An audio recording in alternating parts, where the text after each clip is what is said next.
A week after the assassination of the late Supreme Leader, Ayatollah Ali Khamenei, in joint United States-Israeli strikes, Iran has finally announced his successor.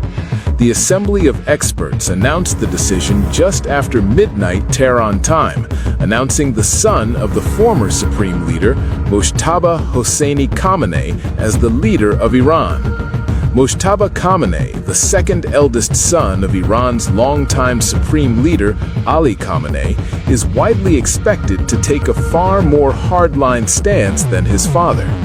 Analysts warn that his rise could usher in an even more repressive phase for the Iranian regime, tightening the grip of the country's powerful security establishment. But even as the announcement of Mojtaba's appointment sent shockwaves through the region, one major global power moved quickly to back Tehran. China issued a clear warning saying it strongly opposes any attempt to target Mojtaba Khamenei. Beijing emphasized that the selection of Iran's new supreme leader is an internal matter of Iran, carried out through the country's constitutional mechanisms. The swift show of support underscores China's growing alignment with Tehran and signals that the geopolitical stakes surrounding Iran's leadership transition could be far larger than the country's borders alone. China firmly opposes interference in the internal affairs of other countries under any pretext. Iran's sovereignty, security, and territorial integrity must be fully respected. China urges an immediate cessation of military operations, a prompt return to dialogue and negotiation to prevent any further escalation of tension. The reaction from Beijing came following reports that the newly appointed supreme leader may soon be targeted by Israel and the United States. But it seems to me that any leader who comes up and says, I'm going to continue the campaign to destroy this country, then Israel is duty-bound to try to eliminate him. If there's a different leader who comes out and says, listen, I'm going to change the way Iran interacts with its neighbors and the way it looks at the world, the way we see Iran's role in the region and globally, then Israel would have no problem with it. Washington's reaction has also been openly hostile, with Trump claiming he will be involved in the appointment of Iran's next supreme leader. A dramatic political warning from Washington is now adding tension to an already sensitive moment in the Middle East. U.S. President Donald Trump says Iran's next supreme leader may not last long if he does not have the approval of the United States. In an interview with ABC News, Trump made the striking remark as Iran prepares to announce the successor to its longtime supreme leader. Trump said, he's going to have to get approval from us. If he doesn't get approval from us, he's not going to last long.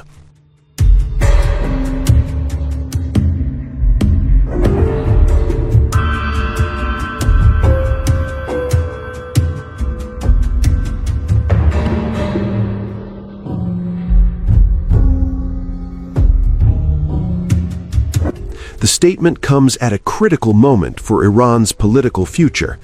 The country's powerful clerical body, the Assembly of Experts, has confirmed that it has already voted to choose Iran's next supreme leader. According to members of the Assembly, the vote has been completed and a decision has already been made. However, the identity of the new leader has not yet been officially announced. One member of the Assembly, Ahmad Alamolhoda, told Iran's Mehr news agency that the Secretariat will reveal the name of the chosen leader at a later time. The Supreme Leader is the most powerful position in Iran's political system. The role was held for decades by Ali Khamenei, who became Iran's Supreme Leader in 1989 and remained the country's highest political and religious authority. The position has sweeping powers. The Supreme Leader has the final say over Iran's military, judiciary, intelligence agencies, and nuclear policy. On the other hand, Iran has slammed Trump and insisted that the Iranian people will elect their new leader. We allow nobody to interfere in our domestic affairs. This is up to the Iranian people to elect their new leader. They have already elected the Assembly of Experts, and the Assembly of Experts would do the job.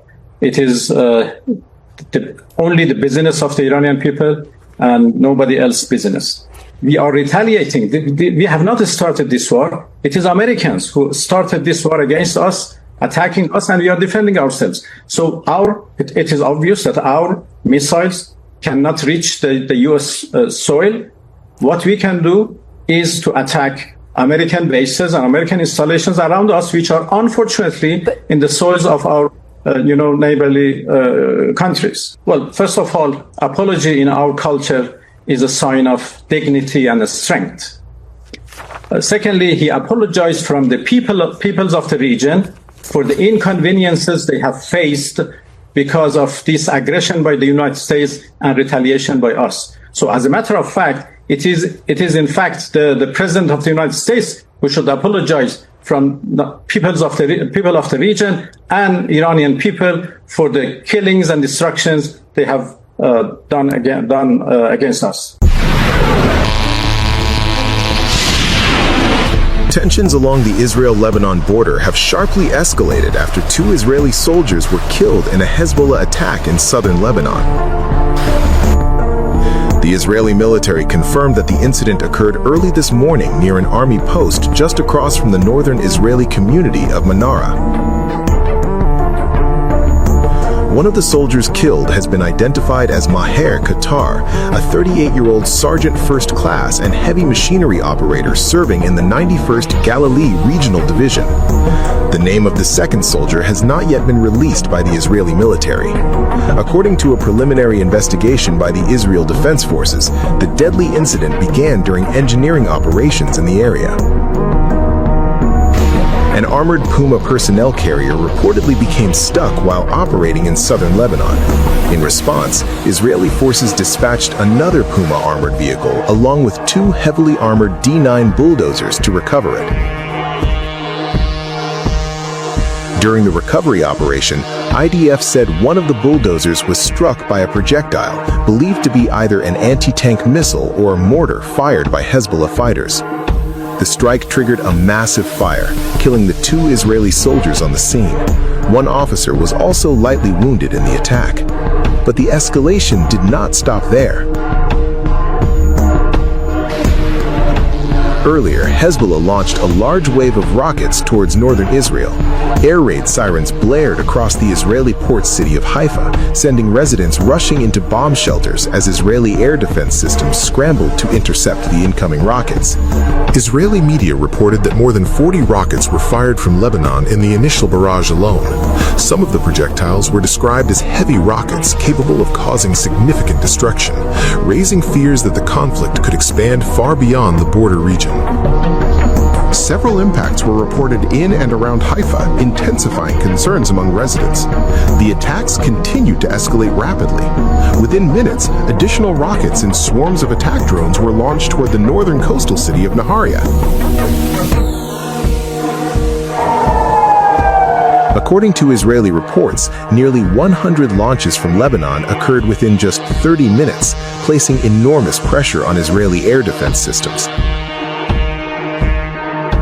Thousands of civilians were forced to rush into shelters as sirens echoed across northern Israel. The barrage marks one of the most intense rounds of cross-border fire in recent weeks, fueling fears that the conflict between Israel and Hezbollah could spiral into a wider regional conflict. Military forces on both sides are now on high alert as the situation along the northern front continues to deteriorate. And with rocket fire intensifying and casualties mounting, the region is bracing for what could be the next major escalation in the Israel-Hezbollah conflict.